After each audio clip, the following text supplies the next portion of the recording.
Ma'am कई माली फंगदोना फंग सरeng ne dong adi aiga gi सरeng thongba yang mina ja koi special cook ama kauri manipur dagi adan thongbi dai ni सरeng thongba gi recipe cha ke sida maroi nakupi manbi seme na te napapi manbi seme alu khai semjare khamai sim ka semjare adagi tilo khai semjare sida somna kana kana chanam suri sina napapi marani manipur de porokwa subale sing su da wali adi se tespata khale si yum da panjaba tespata ni sizu adagi sida khang thangka chare adagi hapcha ga da maru marang mayam je se jare keno kariba jira ai di video na madi mami gole ka khala ani zira le methi maru adagi manipur dai ko patitli hing jare ma'am sima dai lam jare ka video sima ngau dai do ma'am gasi di recipe se uchara ka dai khadana ma'am thang da bage thangoro hai da bage hai ro mu da bage mu da ro gasi di ma'am adagi hari bo si yum de phono no shi ga jani sing happen da thau hai ra ni sareng thong bai di thau khara yam han ba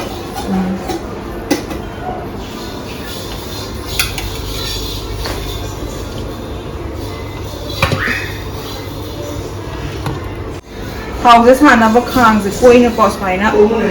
ren thau ngop nap san da na ba ngan mu do ai na pe ri ra ni sara ha tes pata ha pun ja ni sabai wa di ta tha ta re ko wa tes pata tha da matung ga mixi jira hing hap chan ja re se hap chan ja ni ai di kana hari bo han hap chan le hari bo hap ni du ga manipur de porok pa ja re ba ha mi na se ta tha da ge ya ke tan ho ni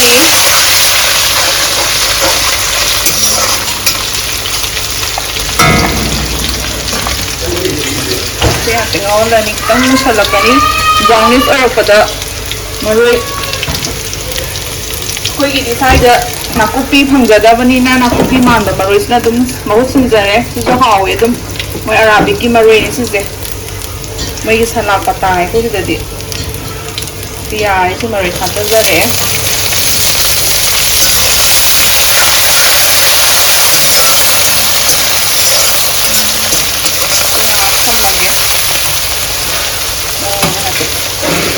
si hai pe marui se mulak da kano hap te ni ko tilau mo hap ka do ni tilau mo hap ka hang ga sareng hong ba ni mi ga zuma na da ba ne makhan mayam nei ba ne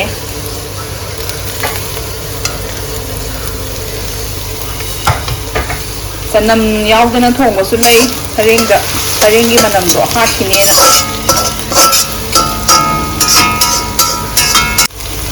tes pata ni ke na hape mani buri poram ni ai su ga lak do re sim lak ko matam da sandam ga singa hadara ka do maroi tilo si baru barang hi mul le ko sim la matung da ai sing hap tan jara ge sing de kitan kha auge hore na mu so ko da ha de gi chanam hadara ge side da no sa na ge akhoi gi se thong nga se hong kan da phong bi na se matam chang na mu ta na ka ta na thong ne ba ram ha gan da aduna ai ko ma da thong la ban adam mayam jam share dong ni ma ko recipe je so ge lam dara mani da Kamera sun ma thada ra ni ko ti mul la ni koi nung ge ga nai mul la ni kamen sun da apal la ge soi ba ya su ko mayam dung piu mayam yeng bi go dum ai di ahan ba ni ko sa nang wa ngang thong ni su tum di nei ngon nam na ni ai da gan point da o to ba de ga si di na mayam gi da ma sa ni tong do ya te nei na gan point to hon ma ni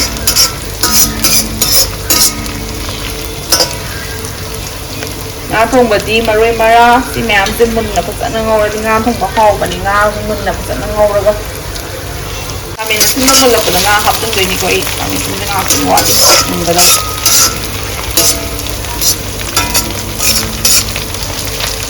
kami na sun ma mun la ba ni na nga hap tung ga ge ada lagi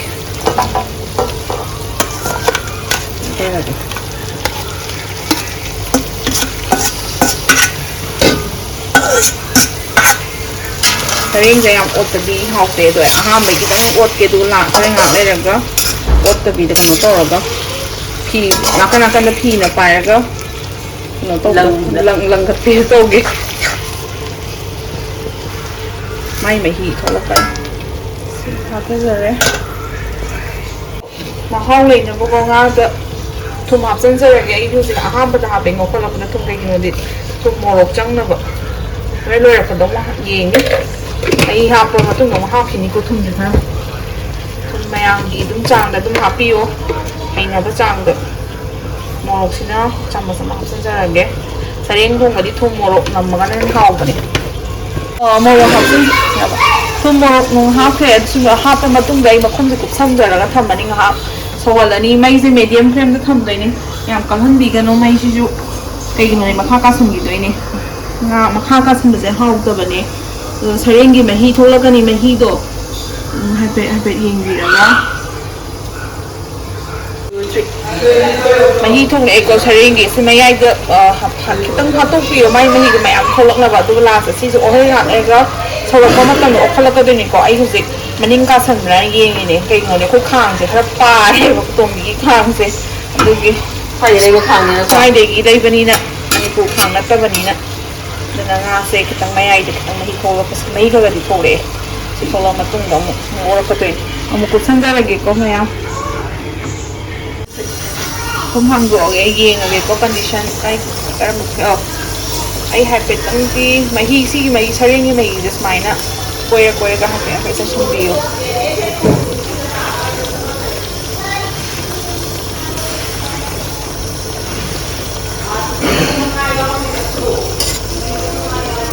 Ay ocharak habe isin smai upsalaga ne habe pet video maning ka sandra ko ko thake pet ani no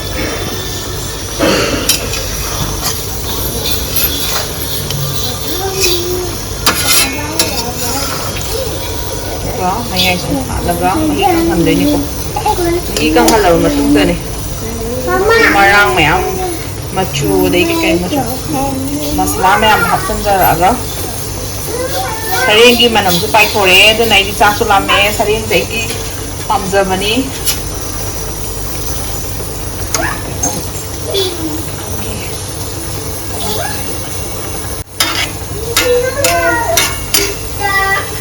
se hum ko sanjarage ko makhom mo mocharaga mahi di kang jale mahi se ha kang thalamina machu dagi mo mu kan ha ke ri mari marang mo masalani alu hapakani alu hapadi hau ta ne ko tu so si di hapan si machu hapre ko ma hapan ni hapra đây thì chả lòng mà này mà còn su su bị thay vậy ko amma ga tangai hapage mala machu wa la ga na horen sau to ko da hasan lage vậy Ini, ini jira mau betul lagi. Udah hapar lagi tang hapar lagi, si tang hapar lagi kok, tangan lari lagi kaya ini, kaya macam mau hapar ke dua belah ini na.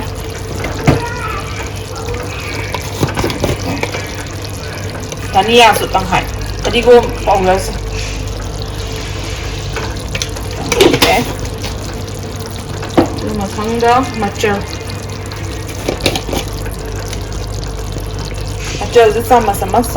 ni ko happy je. Ini kan sanjara. ai là sareng sa sila on ko ra thongal Kitang ok yam di already.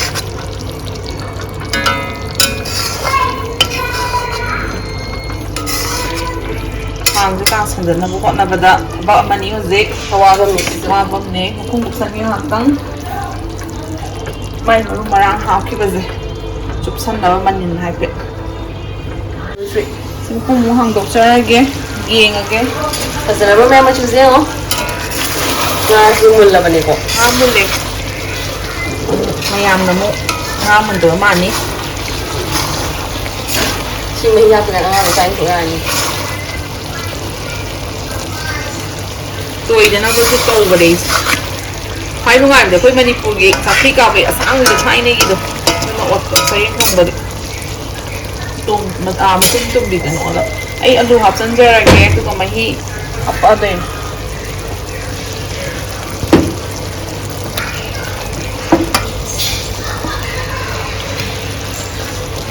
ꯑꯗꯣ ꯉꯥꯛꯇꯪ ꯈꯨꯝꯒꯦ ꯑꯗꯣ ꯃꯍꯤ ꯍꯥꯞꯆꯤꯜꯂꯒꯦ ꯑꯗꯨꯝ ꯂꯣꯏꯔꯅꯤ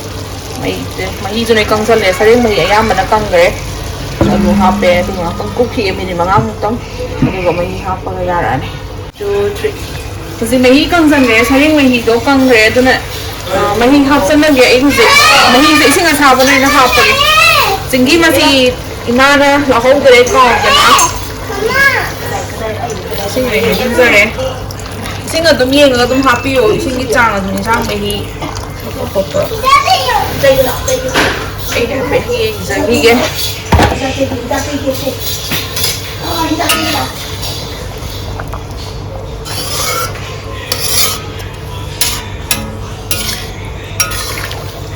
ꯌꯦꯡꯕꯤꯌꯨ ꯃꯌꯥꯝ ꯍꯥꯎꯒꯗ꯭ꯔꯥ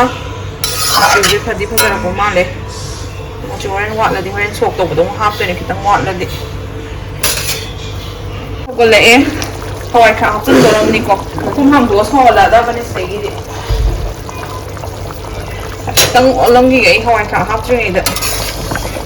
ꯃꯍꯤꯁꯦ ꯈꯤꯇꯪ ꯋꯥꯠꯂꯤ ꯀꯪꯁꯟꯒꯗꯕ ꯑꯩ ꯍꯋꯥꯏ ꯊꯔꯥꯛ ꯊꯥꯗꯖꯔꯛꯑꯒꯦ ꯃꯌꯥꯝ ꯁꯤꯗꯤ ꯍꯋꯥꯏ ꯊꯔꯥꯛ ꯑꯇꯦꯛꯄ ꯐꯪꯗ꯭ꯔꯦ ꯑꯗꯨꯗꯨꯅ ꯐ꯭ꯔꯣꯖꯟꯗꯩ ꯍꯋꯥꯏ ꯊꯔꯥꯛ ꯍꯥꯞꯆꯔꯤꯁꯦ ꯑꯗꯨꯅ ꯂꯣꯏꯔꯛꯄꯗ ꯍꯥꯞꯄꯦ ꯁꯤꯗꯒꯤꯗꯤ ꯃꯩ ꯂꯩꯊꯔꯒ ꯃꯍꯤ ꯁꯧꯍꯜꯂꯅꯤꯀꯣ ꯃꯈꯨꯝ ꯍꯥꯡꯗꯣꯛꯑꯒ ꯑꯗꯨꯒ ꯍꯣꯔꯦꯟ ꯂꯣꯏꯔꯝꯗꯥꯏꯗ ꯎꯠꯆꯔꯛꯑꯒꯦ ꯑꯃꯨꯛ ꯁꯣꯛ ꯅꯨꯡ ꯇꯧꯕ ꯈꯣꯠꯄꯗ ꯃꯌꯥꯝ ꯏꯟꯖꯥꯡ ꯀꯟꯅ ꯁꯧꯔꯤ ꯃꯆꯨꯁꯦ ꯍꯣꯔꯦꯟ ꯍꯥꯎꯔꯅꯤ ꯇꯦꯁ ꯇꯧꯔꯒ ꯑꯃꯨꯛ ꯍꯥꯏꯖꯔꯛꯑꯒꯦ ꯃꯌꯥꯝ ꯍꯧꯖꯤꯛ ꯁꯣꯛ ꯇꯧꯅꯕ ꯈꯥꯡ ꯊꯥꯡꯒꯠꯆꯔꯦ ꯊꯥꯎ ꯍꯩꯖꯔꯒꯦ ꯈꯥꯡꯁꯦ ꯁꯥꯔꯦꯀꯣ ꯈꯥꯡ ꯁꯥꯍꯟꯈ꯭ꯔꯕꯅꯦ ꯍꯥꯟꯅ ꯊꯥꯎ ꯈꯤꯇꯪ ꯌꯥꯝꯍꯟꯒꯦ ꯁꯣꯛ ꯇꯧꯕꯅꯤꯅ ꯉꯥ ꯊꯣꯡꯕꯗꯤ ꯊꯨꯝ ꯃꯣꯔꯣꯛ ꯊꯥꯎ ꯌꯥꯝꯃꯒꯅ ꯍꯥꯎꯋꯦ ꯌꯥꯔꯅꯤ ꯁꯣꯛ ꯇꯧꯕꯒꯤ ꯑꯩ ꯑꯍꯥꯟꯕꯗ ꯃꯣꯔꯣꯛ ꯊꯥꯗꯖꯔꯒꯦ ꯃꯣꯔꯣꯛ ꯃꯣꯔꯣꯛꯁꯦ ꯍꯥꯏꯐꯦꯠ ꯃꯆꯨ ꯈꯤꯇꯪ ꯑꯣꯜꯍꯟꯒꯦ ꯊꯥꯗꯖꯔꯦ ꯃꯆꯥꯅꯤ ꯉꯁꯥꯏꯁꯨ ꯍꯥꯞꯈ꯭ꯔꯕꯅꯤꯅ ꯁꯤꯗꯅ ꯃꯤꯊꯤꯅꯦ ꯍꯤꯡꯅꯦ ꯖꯤꯔꯥꯅꯦ ꯁꯣꯛ ꯇꯧꯕꯒꯤ ꯈꯤꯇꯪ ꯍꯥꯞꯄꯦ ꯑꯗꯨꯒ ꯅꯄꯥꯛꯄꯤ ꯃꯔꯥꯒ ꯍꯤꯡꯒꯅꯦ ꯑꯍꯥꯟꯕ ꯊꯥꯗꯈꯤꯕꯗꯣ ꯑꯩꯅ ꯑꯗꯨꯒ ꯃꯔꯣꯏ ꯍꯥꯞꯆꯤꯟꯖꯔꯛꯑꯅꯤ ꯃꯔꯣꯏ ꯃꯌꯥꯝ ꯑꯗꯨꯒ ꯈꯔ ꯅꯝꯍꯜꯂꯒꯦ ꯃꯔꯣꯏꯒꯤ ꯅꯥꯀꯨꯞꯄꯤ ꯀꯥꯁꯟꯕꯒꯤ ꯃꯆꯨ ꯑꯣꯜꯂꯛꯄ ꯑꯃ ꯂꯩꯕꯗꯣ ꯑꯗꯨꯀꯥꯟꯗ ꯊꯥꯗꯖꯒꯦ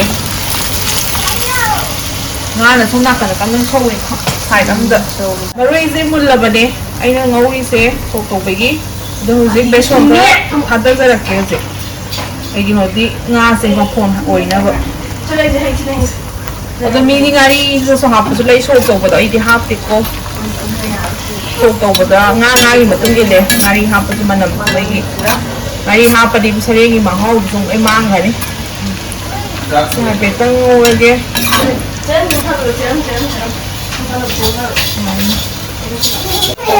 ꯁꯣꯝ ꯅꯥꯀꯟꯗ ꯍꯩꯖꯤꯟꯖꯔꯛꯑꯒꯦꯀꯣ ꯁꯣꯛ ꯇꯧꯕꯁꯦ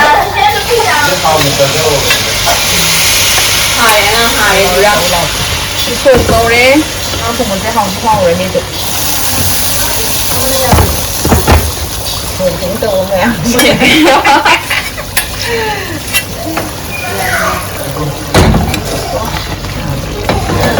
ꯍꯥꯎꯔꯅꯤ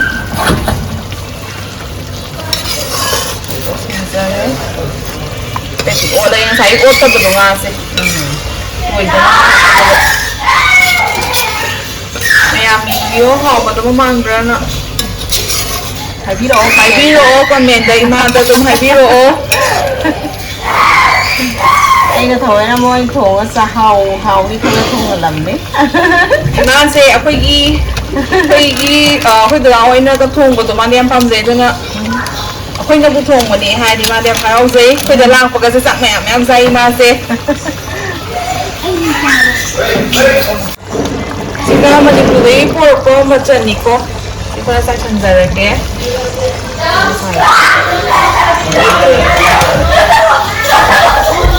ꯈꯔꯗꯤ ꯂꯥꯡꯉꯦ ꯑꯉꯥꯡ ꯃꯌꯥꯝ ꯂꯩꯕꯒꯤ ꯑꯉꯥꯡ ꯃꯁꯤꯡ ꯁꯨꯅ ꯄꯨꯜꯂꯦ ꯑꯗꯨꯅꯅꯦ ꯑꯩ ꯊꯨꯝ Kitang wakadaba mali, kitang sashimi. Asay budi hahawala ko na hapre ko tum beka kum mo.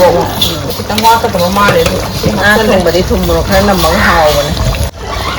Oh, kitang wakadaba. Igo, moro ko chuma. Ngam hapoy din.